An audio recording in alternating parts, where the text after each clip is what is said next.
bod gen i dipyn bach o exclusive i chi rwan, achos mae'n camera ni wedi bod yn cael hanes cwrw newydd sbon. Ie, y cwrw wedi fragu'n arbennig ar gyfer gwyl Tafwyl. Wyt Tafwyl bellach yn un awfed blwyddyn, a mae'n dod nerth i nerth. Un o'r prif ddigwyddiadau sy'n digwydd yn ystod yr wyl ydy'r ffair yn y castell ar y 18 o'r Ffennaf, ac am y tro cyntaf fel enni, da ni'n bragu cwrw Tafwyl i'r wyl.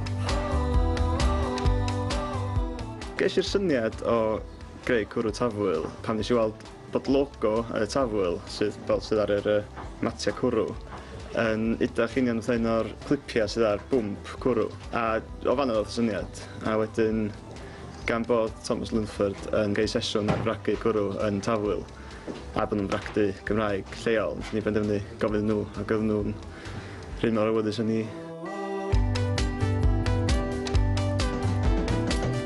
Oeddwn i eisiau gwneud cwrw fydda'n hawdd i yfed i bawb, felly ydych chi'n eisiau rhywbeth rhy gry, felly mae'n eitha ysgafn, yr pale ale. Mae'n blas caramel yn diforfo, mae'n fod yn hyfryd yn yr haul. Be da ni wedi gwneud i wneud o flasu'n unigryw ydy cymryd ysbrydoliaeth o canrifoedd yn ôl. Roedden nhw'n defnyddio hwn, milddail, i roi blas i'r cwrw. Mae'n ber lysia sy'n cael ei ddefnyddio ar gyfer rhoi blas i pethau, ond hefyd ar gyfer iachau.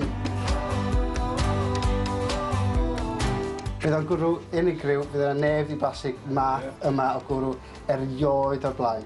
Felly os ydych eisiau cyfle i blasio, mae'r rhaid chi ddod lawr i Tafwyl. Mae yna gerddoriaeth byw, llenyddiaeth, drama, ardal chwaraeon ac pabell ysgolion, lle'r cwbl sy'n angen ni wan ydy tywydd braf i ni gael mwynhau pint o gwrw Tafwyl yn yr haul.